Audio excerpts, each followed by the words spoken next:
Karena adat ini sekarang kita di apa? Bukannya diadu, tapi dilemahkan orang adat ini. Dianggap adat itu kuno, kesampingkan adat itu. Kita utamakan budaya. Makanya saya mengatakan dimanapun berada, semakin besar budaya yang kita tampilkan di negeri ini, semakin besar pula peluang budaya luar masuk ke negeri kita. Apabila masuk budaya-budaya luar itu ke negeri kita, alamat adat istiadat kita akan porak-poranda oleh kita. Melemah dulu, bukan porak-poranda ya. Maka oleh sebab itu yang harus kita utamakan adalah bagaimana caranya memfungsikan, memperlakukan dan mempergunakan kembali aturan hukum adat yang ada di daerah, di negeri kita masing-masing.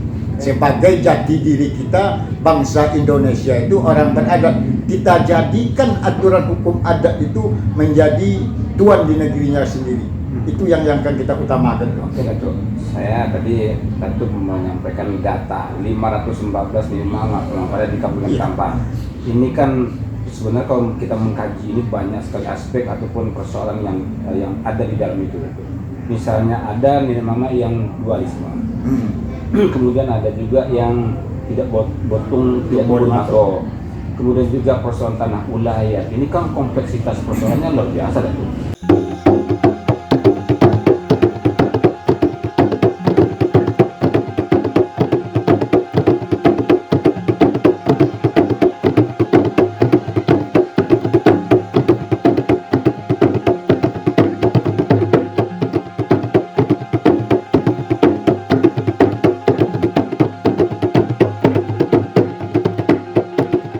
Bismillahirrahmanirrahim. Assalamualaikum warahmatullahi wabarakatuh. Sahabat-sahabat SS, malam hari ini sebuah malam yang spesial. Saya bersama seorang tokoh yang sudah dikasih oleh kita ya. Malam Senin tanggal 29 Desember 2024. Saya minta waktu dengan Datu ini dan Datu lagi. Datu Soli, apa kabar Pak Soli? Alhamdulillah kabar baik pun. Oh baik. Kabarnya sibuk banget deh. Lumayan, kadang-kadang sibuk, kadang enggak biasa. Karena sebagian ada seminar nih. Seminar ya, seminar apa itu tuh? Itu disebut namanya seminar sehari tentang adat istiadat Kabupaten Kampar lah gitu. Spesifiknya kalau nggak salah informasi saya, ini tentang peran Nini Datu Nini Rajo Balai. Betul. Di satu sisi itu yang tidak kita utamakan, kemudian saya berpendapat tadi karena pembicaraan tentang adat ini seminar-seminarnya agak kurang dilakukan. Iya, betul. Maka oleh sebab itu kalau adat ini tidak kita angkat kembali, saya merasa kecewa kepada pemerintah kita gitu. Maka oleh sebab itu kita mengajak pemerintah, khususnya Kabupaten Kampar, alhamdulillah mendapat sambutan baik dari mereka, dan begitu juga dari kawan-kawan kita para akademisi sangat mendukung acara itu. Ya. Saya pikir tidak ada alasan kita untuk dia mendukung acara itu. Justru kan malah saya katakan tadi sama salah seorang tokoh arsitektur itu Sawir. Ini sebenarnya sindiran keras bagi kami anak-anakan. Kenapa tidak anak-anakan yang bikin acara ini? Justru nih mama yang bikin. Ini kan sebuah lecutan ini Datu, itu betul seperti itu. Tapi kan yang jelas nawaitu dari Majelis Kerapatan Andiko, adat Andiko Kabupaten Kampar ini patut disambut dengan baik oleh semua komponen. Ada kalangan yang tidak nyambut baik itu?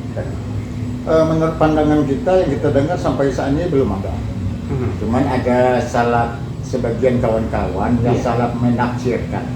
Maka oleh sebab itu saya menyampaikan kepada seluruh masyarakat anak kemanakan kita di Kabupaten Kampar tentang berdirinya Majelis Kerapatan Adat Kabupaten Kampar. Kita memang benar punya lembaga adat Kabupaten Kampar.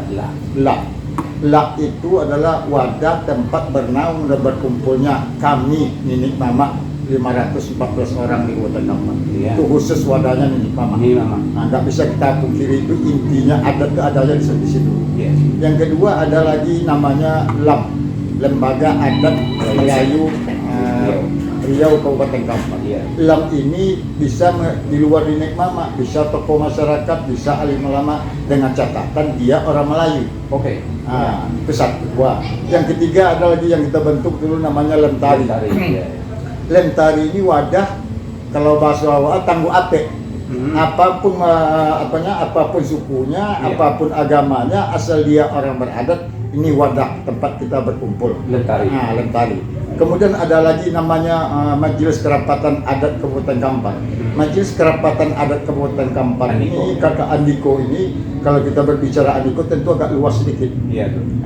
Kabupaten Kampar, termasuk kabupaten sebagian kabupaten Pelalawan, Iya. termasuk Kabupaten Banten sini, dan juga Rohul termasuk 50 kota. Iya. Tadi kawan-kawan dari Mama Kabupaten 50 kota nelfon saya tadi, Iya. oh kami nggak diajak dihadirkan dalam Iya, seminar iya, itu. oke. Saya bilang tadi ini langkah awal. Kita berkemungkinan nanti pertengahan bulan tahun ini nanti 2025 kita akan buat acaranya, akan kita hadirkan yang mana luak 44 itu. Iya. Andiko 44 itu termasuk Kabupaten Pelalawan sebagian, Kabupaten Kuansing, Kabupaten Rohul, dan Kabupaten 50 kota. Nanti kita akan menyatu di sana itu. Iya. Nah, kalau ini sudah kita satu, kan dia agak besar gaungnya sedikit. Nah, tidak tertutup juga kemungkinan ke depan nanti dengan adanya ada 5 atau 4 kabupaten ini akan mencetuskan juga nanti ini ke depannya jadi Kabupaten Riau Daratan atau sebagai kabupaten provinsi. Tak tertutup itu. Tidak tertutup kemungkinan karena kita satu. Iya. Secara adatnya itulah yang disebut nama Andiko 44 itu. Nah, maka oleh sebab itu ini perlu kita luruskan, kita sebarluaskan kepada anak kemenakan, jangan salah dalam menanggapi semua masalah. Iya. Itu barangkali ya, Bro. Saya mau bahas esensial dari pembentukan Majelis Kerapatan Adat Andiko ini. Gitu. Tapi sebelum ke sana, saya juga beberapa waktu kita kan bikin acara di Kemaru. Ini kan tokoh-tokoh masyarakat Kampar yang ada di berbagai daerah, tidak hanya Kemaru dan Kampar, semua daerah diundang. Bawa oleh Godam itu. Ya. Di situ saya menangkap ada semacam aura bahwasanya lembaga Kampar ini sepertinya sudah tidak berfungsi dengan baik, sehingga barangkali harus ada semacam lembaga baru yang dilahirkan oleh kaum adat ini supaya bagaimana adat ini bisa berfungsi dengan benar itu tuh. Bukan begitu, cara berpikir kita bukan begitu. Kalau saya berpendapat secara pribadi, kalau salah mohon maaf kepada semua anak kemenakan dan tokoh masyarakat. Iya. Mengingat zaman modern sekarang ini, kalau saya secara pribadi berpendapat, percayalah dengan omongan saya, tidak akan bisa kita melawan zaman ini dengan satu organisasi saja. Harus banyak. Nah, kalau perlu menurut saya setiap tingkatan itu ada organisasi adat kita. SD ada organisasi adatnya, SMP ada, SMA ada, mahasiswa ada, tokoh masyarakatnya ada. Begitu, semakin banyak orang terlibat dalam organisasi adat itu, kita semakin mudah untuk menjalankan adat kita kembali. Tapi kalau kita kencang dengan ego kita harus satu organisasi, saya hormat, saya angkat tangan. Nah, di zaman sekarang ini, begitu derasnya modernisasi yang budaya luar itu masuk ke tempat kita. Oke, Datuk, saya potong di situ. Ini kan soal zaman, Datuk, katakan tadi. Ya. Nah, sekarang ini kan zaman dahulu dengan zaman sekarang itu kan tentu saja peran Datuk Nini Ratu Dubale itu berbeda, mungkin kategorinya gitu. Dan dulu dan sekarang mungkin ada perbedaan ataupun kita ingin mengembalikan itu. Iya, ya saya terutama secara umumnya kita melalui beberapa lembaga ini menggalikan adat itu. Karena adat ini sekarang kita bukannya diadu tapi dilemahkan orang adat ini. Dianggap adat itu kuno, kesampingkan adat itu. Kita utamakan budaya. Makanya saya mengatakan dimanapun berada, semakin besar budaya yang kita tampilkan di negeri ini, semakin besar pula peluang budaya luar masuk ke negeri kita. Apabila masuk budaya-budaya luar itu ke negeri kita, alamat adat istiadat kita akan porak-poranda oleh kita. Melemah dulu, kemudian porak-poranda ya. Maka oleh sebab itu yang harus kita utamakan adalah bagaimana caranya memfungsikan, memperlakukan dan mempergunakan kembali aturan hukum adat yang ada di daerah, di negeri kita masing-masing. Sebagai jati diri kita, bangsa Indonesia itu orang beradat, kita jadikan aturan hukum adat itu menjadi tuan di negerinya sendiri. Itu yang akan kita utamakan. Oke, Datuk. Saya tadi Datuk menyampaikan data 514 imam yang ada di Kabupaten Kampar. Ini kan sebenarnya kalau kita mengkaji ini banyak sekali aspek ataupun persoalan yang ada di dalam itu. Misalnya ada nilai mama yang dualisme, kemudian ada juga yang tidak botung, tidak makro, kemudian juga persoalan tanah ulayat. Ini kan kompleksitas persoalannya luar biasa tentu. Nah tentu ini langkah awal dari majelis ini, saya pikir dengan tidak meninggalkan organisasi adat yang lain seperti Lentari, La dan Lam Riau Kampar ini. Tentu garis-garis besar langkah ini sudah Datuk bisa baca. Baik, terima kasih. Yang pertama yang harus dikerjakan ke depan ini tahun 2025 ini dengan pemerintah Kabupaten Kampar adalah menindaklanjuti Permendagri nomor 52 tahun 2014 tentang perlindungan dan pengakuan masyarakat hukum adat Kabupaten Kampar. Oke, termasuk ya? Termasuk di dalamnya nanti ada tim kita bentuk di kabupaten nanti kita inventarisasi lah mana desa, mana kenegarian yang patut kita masukkan di dalam data verifikasi itu, kemudian dibuatkan perda. Nah, di situ termasuk masalah hak ulayat juga termasuk di situ pengakuannya oleh pemerintah melalui perda. Itu yang harus kita kerjakan yang pertama. Kemudian di sini saya ingin menjelaskan sedikit tentang programnya adat ke depan. Kita hukum itu di dunia ini 3 pun. Yang pertama mengatur cara hidup manusia di muka bumi ini adalah hukum adat. Jauh sebelum masuk agama Islam, kita cara hidup dan gaya hidup diatur oleh adat istiadat kita sendiri. Mau tidak mau adat itu yang pertama mengatur cara gaya hidup kita. Yang kedua barulah masuk aturan hukum agama. Orang menyesuaikan aturan hukum adatnya dengan agamanya masing-masing. Nah, bukan Islam aja gitu. Yang ketiga barulah aturan hukum negara yang dijalankan oleh pemerintah. Setelah merdeka. Setelah merdeka. Kalau bahasa kita yang sering kita dengar di Kabupaten Kampar ini, tali babilin tigo tubuh itu hasilnya. Bukan cuman duduk ninik bama, alim ulama, umaro, bukan cuma begitu. Tapi 3 hukum ini kita berhak untuk menjalankan hukum itu. Yang disebut tali babilin 3 itu intinya adalah hukum adat, hukum agama, dan hukum negara.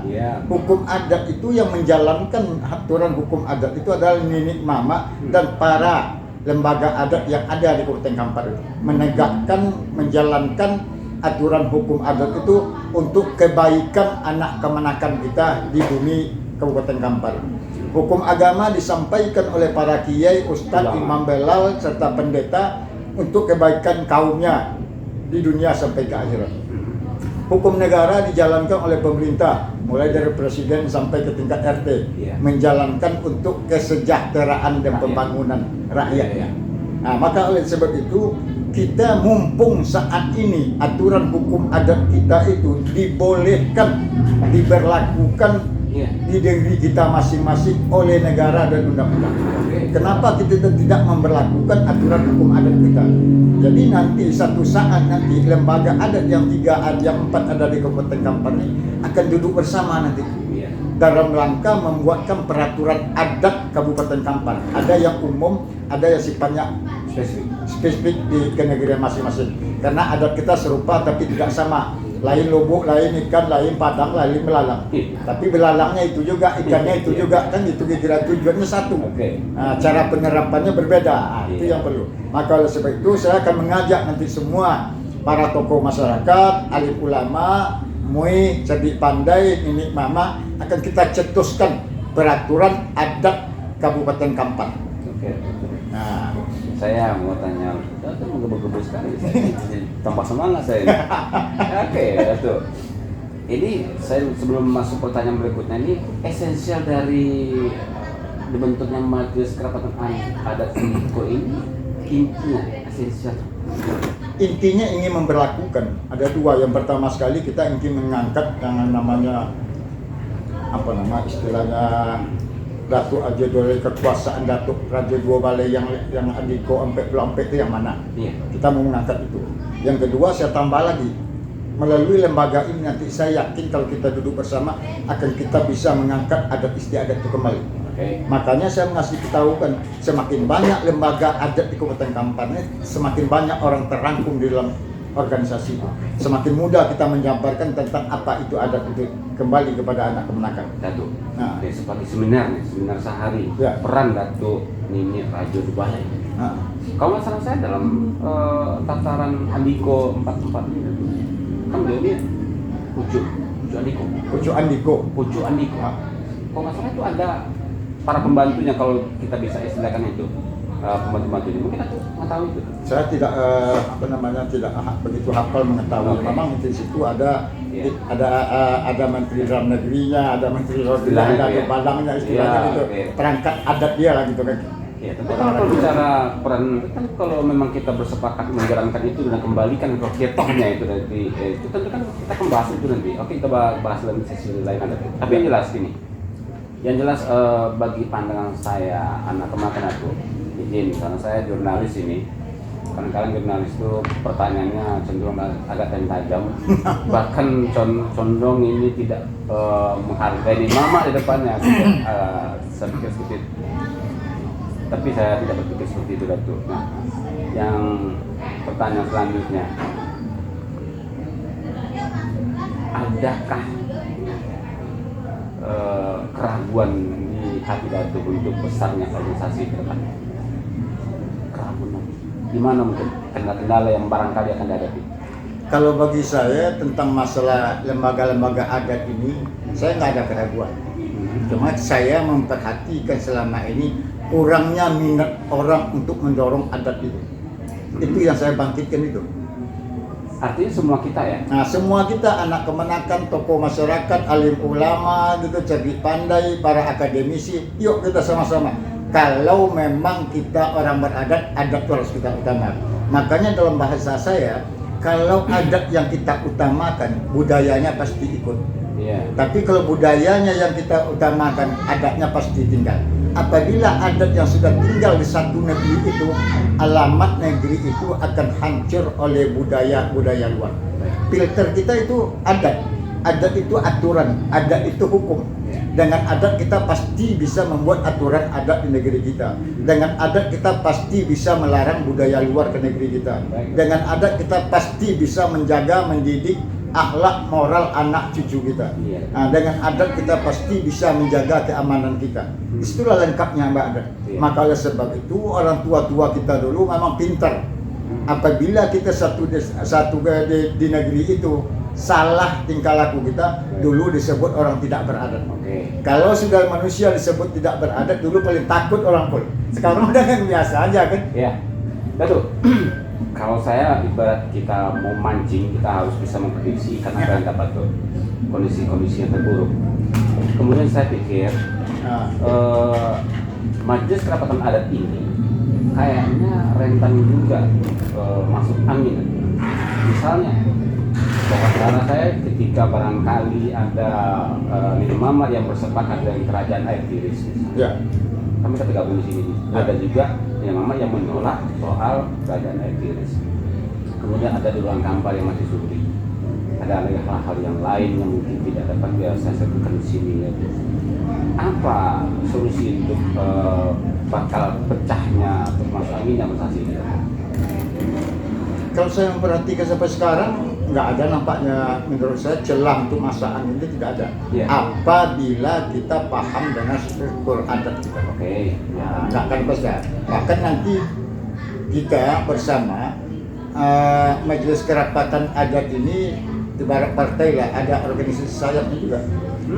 Nah, perangkat adatnya. Iya. Nah, terutama ada dubalangnya. Iya. Yang kedua ada apa namanya? Dubalang Ada kampar maliknya. Dubalang kampar itu? Ada syampunya. Nah, Enggak ya? dubalang itu setiap nenek mama itu dia punya dubalang. Iya. Boleh kurang, boleh lebih, tapi tidak boleh kurang. Iya. Nah, satu orang nenek mama itu boleh satu orang dubalangnya, karena semakin banyak dia dalam satu persekutuan bisa banyak dia dubalangnya dalam persekutuan itu kan. Nah, dan ini harus kita hidupkan kembali. Mau dibawa kemana nih?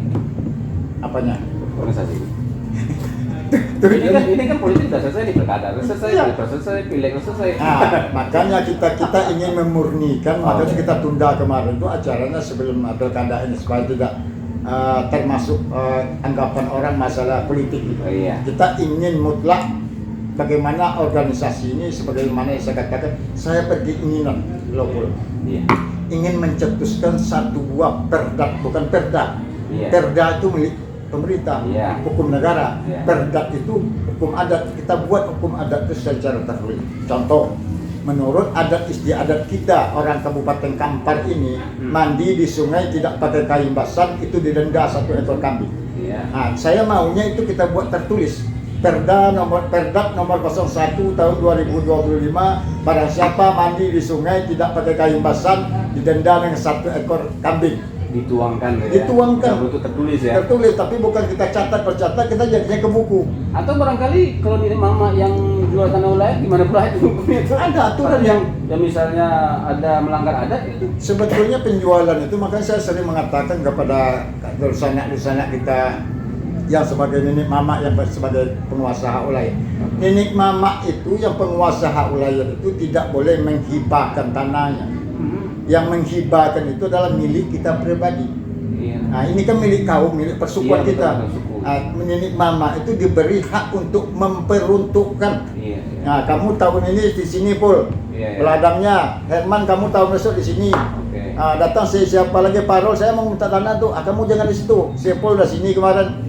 Herman udah sini, kamu sebelah sini lagi. Itulah tugasnya nenek mama, memperuntukkan tanahnya kepada anak keponakan. Iya.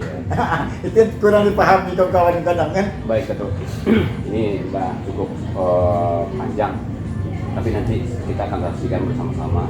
Dan saya juga insya Allah hadir di seminar perbubuhan Majelis di Datuk. Tapi mungkin adakah tambahan lain dari Datuk, mungkin closing statement namanya ataupun hal-hal khusus yang Datuk sampaikan pada kesempatan ini? Baik, terima kasih. Yang paling penting yang saya sampaikan, yang perlu saya tegaskan kepada seluruh nenek mama, anak kemenakan masyarakat Kabupaten Kampar tentang keberadaan Majelis Kerapatan Adat Aduko Kabupaten Kampar. Kita adalah wadah akan membicarakan tentang adat istiadat Kabupaten Kampar. Ingat, kita jangan yakin dengan satu organisasi saja untuk menghadapi tantangan zaman modern sekarang ini yang begitu berat menimpa negeri kita. Kita perlu bermacam-macam organisasi tentang adat itu. Seperti yang sering saya katakan, kalau perlu ke depannya ada lembaga adat tingkat SD, ada lembaga adat tingkat SMP, ada lembaga adat tingkat SMA, ada lembaga adat mahasiswanya. Bersama kita untuk menjaga negeri ini. Karena zaman sekarang ini modernisasi ini bukan cuma masuk ke negeri lagi, masuk ke dalam kamar. Membendung inilah, memfilternya. Sekurang-kurangnya kita bisa mengantisipasi budaya-budaya luar yang tidak sesuai dengan adat istiadat kita. Contoh saya beri satu, saat sekarang ini menurut adat istiadat kita orang Kampar itu, di dalam rumah saja ada acara kenduri kita berdoa. Perempuan padusi itu tidak boleh mengantarkan jambar ke muka. Tidak boleh ada adat kita. Itulah guna sejarah Semondo mengantarkan. Sementara saat ini setiap pesta kita lihat bukannya ngangkat jambar perempuan itu lagi, berjoget-joget, menari-nari di tempat umum. Coba bayang, dengan apa kita nyetok itu? Pak saya tanyakan sekarang. Nah, padahal adat kita terkenal, adat bersandikan syarak bersandikan kitabullah dan sunnah rasul. Agama mengatakan, adat menjalankannya. Kalau haram kata agama, adat harus mengeksekusinya dan mendendanya. Nah, sekarang apa peranan kita nenek mama untuk melangkah mengantisipasi itu? Melihat anak kemenakan kita perempuan di tempat umum berjoget-joget kayak gitu. Apa langkah yang kita buat? Satu-satunya yang akan kita berlakukan ke depannya adalah berlakukan, fungsikan dan pergunakan kembali aturan hukum adat yang ada di negeri kita ini. Itulah nyawa itu kita dengan beberapa lembaga itu nanti ke depan. Teman-teman, luar biasa semangatnya Dato' Suhaili ya, Suhaili dan Haji Suhaili dan Nudo ya. Dia belum minum teh telur tapi semangatnya udah mulai kebun ya. Mungkin persiapan besok pagi ya. Nah, saya besok pagi nggak ikut cara orang tua aja. Oh, itu aja. Saya penonton setia aja. Penonton setia, oke. Ya punya oleh itu ya. Oke. Baik itu. Terima kasih waktunya itu. Yang jelas saya anak kemenakan pasukan Bendang. Bahasa bersyukur sekali. Terutama terkhusus seminar tentang peran Datuk Balai ini, Datuk. Mudah-mudahan kedepannya organisasi ini bisa lebih eksis dan tidak terkena wabarakatuh. Makasih waktu itu, sukses selalu, sehat. Amin. Alhamdulillah. Ya, silakan Makasih. kita minum Ya. ya. Terima kasih. Assalamualaikum warahmatullahi wabarakatuh. Waalaikumsalam warahmatullahi wabarakatuh.